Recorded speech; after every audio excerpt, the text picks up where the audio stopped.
All right, I'm back. Let's talk about Combreaker a little bit. Did you guys watch CB much? Were you there? It was fun. I did a lot of work. As you guys may have known, if you saw my schedule post, you probably realized I was pretty busy. And then besides that, I basically couldn't move more than 3 feet without having someone come up and say what up, which is cool. I don't mind. But it did mean that basically anytime I wasn't commentating, I was like taking pictures or signing stuff or hanging out with people. And 2 top 8s is a lot. It's definitely... It hurts the voice if you're not careful. Yeah, it was a good time. I was super busy. During my first pool block, so I booted up, I was ready to go. KI 1 p.m. to 3 p.m. on Friday. The venue got hit by lightning. So like the stage went out and then the game went out and then like a bunch of the other like setups and games and stuff went out.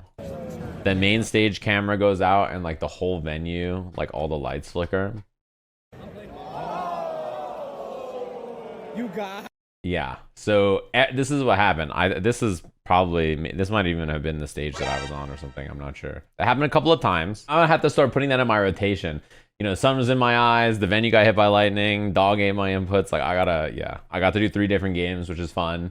And yeah, everything was a good time. It was funny that I went over the entire Street Fighter 6 patch notes on my stream before leaving for the event. And I had 1 Street Fighter block. Every other Street Fighter commentator I talked to was like, yeah, I honestly, the changes, like, you know, there's a lot of stuff. I don't know, man. But the tournament was sick. Strive was an Arc World Tour event. Tekken was TWT. Street Fighter was just new patch hype, right? They didn't have CPT. But the event was overall a good vibe. I got to meet up with a bunch of you. We did our Hoop Squad picture, which was really cool. And I... have every year it's like more and more and more. The amount of people that came up to me at the event and said nice things was outrageous. First of all, because it just happened, a lot of people said they really liked the Tekken Slam. But the vast majority of people that came up to me said, hey, I really like the stuff you do. Howdy, how goes it? That kind of stuff. And then said, thank you for not being miserable all the time and not being sad constantly and angry like everybody else on the internet, which is very nice of you to say. I try to do that, so thanks. That's very kind of... Apparently that's important to people. I basically couldn't move 3 feet in the venue without somebody stopping and being like, yo, what up? The only thing that was a bad situation was somebody and me both ordered a pizza from the same place. I went to get my pizza from delivery, and it turns out they also were getting a pizza delivered at the same time, and I got their pizza and they got mine. And then the lady had to like walk out and we had to like swap pizzas. So then we took a picture outside. This is the pizza. And he said, shout out to Sajam for stealing my pizza. Listen, if you think about it, you had my pizza and I had your pizza.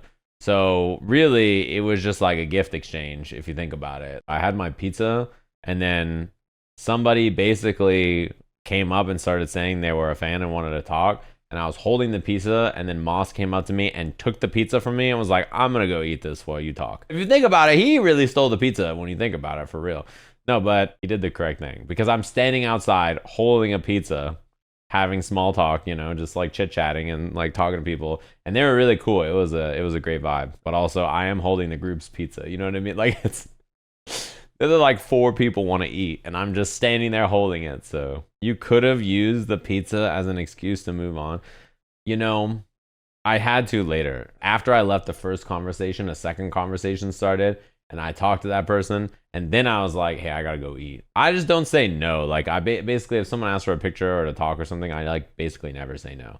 There's a Daigo video right before Combreaker where he was talking about how like after one person asks to take a picture, there's like a 40 to 50 frame window of invincibility where you can like slip through between one picture of another. And I thought that that was like such an interesting tech that Daigo shared for a few reasons. One, now people know that Daigo's going to try to slip out on them, right? So that will make them think, oh, he's doing the invincibility frame thing, and then they'll let him leave. So he put that out there, which is good for him.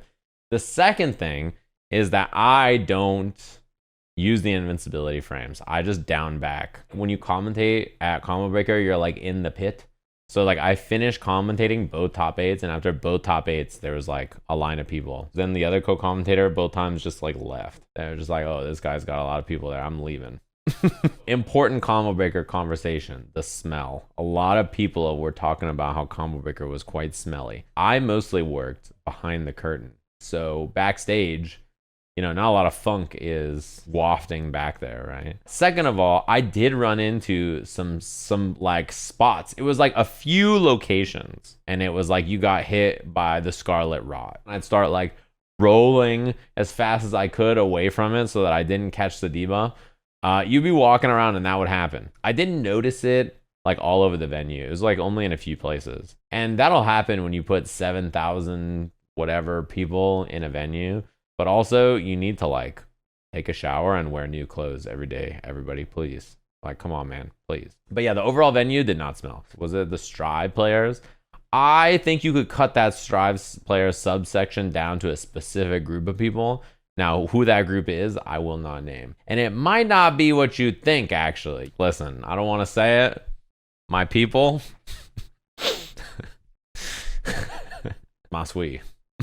To be honest, I think Combreaker is my favorite venue. Like, I've been to the Daytona venue for CEO. I've been to like the old Wyndham for CEO. I've been to Evo. I've been to all the Evo venues for the last like decade or whatever, right? I've been to the old CB venue and this one. I think that this is my favorite fighting game venue. If you're in the main hotel, the walk to the venue is really short. You can like leave the elevator and make it into the venue in like 2 to 3 minutes. The other thing is that there's like a coffee shop inside like the hotel lobby on the second floor that's open till like 6 p.m. The other thing is that the venue itself is really big. There's a bunch of room. It's really cold in the venue despite like there being a lot of people, which is really nice, right? I love that it's not hot in there. And then the venue itself is in a location where you can get tons of food. You can either drive if you have a car or you're Ubering or whatever, and you can get tons and tons of stuff delivered. And yeah, overall, good times. I think it's a really fun event. I highly recommend CB as always. The pop-offs and stuff were so good. Like Tekken was really fun to watch. I'm sure a lot of you watched the finals of Tekken.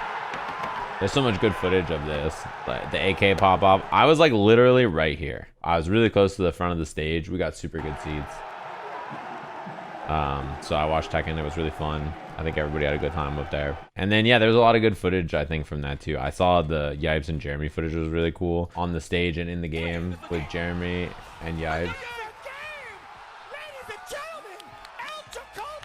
This is cool.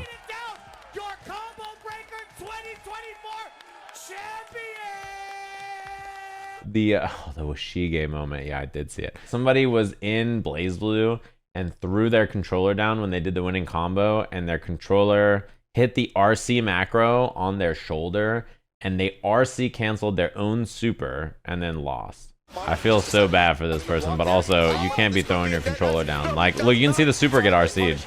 Active flow, 100 meter to go. Plenty of nails in order to go for a double super. Let's see if Killagobi can get it. This is definitely super, and then RC's the super. Killagobi messing up the combo here. Something and then the way Monarch sits down. Oh, no, why are you setting up? Oh man. I also ate Chipotle on stream. That was fun. Man, you know, I'm not gonna lie. Sajam, you don't gotta say a damn word, because I'm gonna be honest with you. I'm very jealous of eating that. I looked at it, right? There was a box of a lot of burritos, and I said, man, I should jump into this. And I said, man, let me play it safe, because I might visit the porcelain. And it's not a bad thing. That means your bowels is working. But at the same time, I'm like, damn, should I grab this or not? And then here you are, brother. I felt like I made a mistake. And I'm paying for it. It smells really good. Like I said, you don't gotta say a goddamn word. Just fucking show me. This is, I think, one of the first things they tell you is like to keep your food and drink off the camera. But in this case, it's like if you know the rules, you know how to break them. It's like a funny bit, but also it was like, this is my 6 or my 8 p.m. block, and I finished KI top 8. I've had no food all day. The food arrived at like 5:50. And when I grabbed this food, it was like one of the last burritos left. If I don't eat this right now, the food will not exist. Like there will be no food in the venue, and it will be 8 p.m. I will have eaten 0 food, and I have to go find food. This burrito's gotta be eaten. There's no ifs, ands, or buts. I was like, dude, next CB, I should enter the fucking tournament, man. Because like, they got me out here doing so much commentary. If I enter the tournament, I could just be like, oh, I can't play right there. I got a pool. And like, if I make it out of my pool, I got to play top 200 and whatever. And if I make it past that in 96, I can't commentate that. I was like so busy, I didn't get a lot of time to play games. I played like 1 session all weekend. Anyway, we should watch all the stuff from the weekend. Poland. You know, I was talking a lot of shit about this character. because she got revealed at EVO alongside Akuma and Slayer. Tough draw. Nothing against her. Tough draw, right? What are you supposed to do? I can't lie. Her trailer coming out of Combreaker uncontested really helps. Like, it makes her look way cool. Because, like, if this trailer played at EVO Japan, I think she would have looked cool, but I think Akuma and Slayer are really hard to beat still. Because they're, like, literally the two most requested, excitable characters for the games, right? But she looks really cool. Also, this stage theme,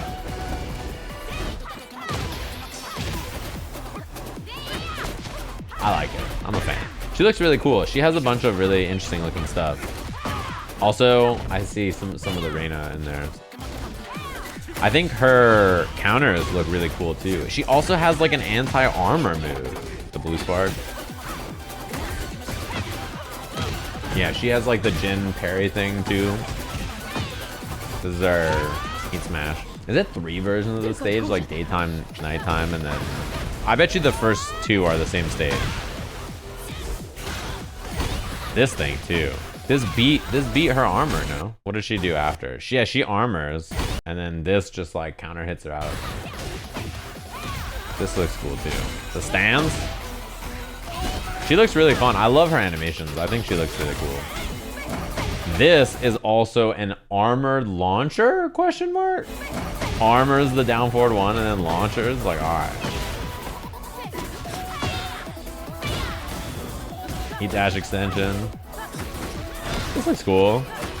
I don't know any of her strings. I didn't play her in the last game, so I don't know what's new or not. Counter hit launch. They always do this into the Rage Art. Yeah, I would assume it's launch. If it's an armored launcher, I assume it's launch on block.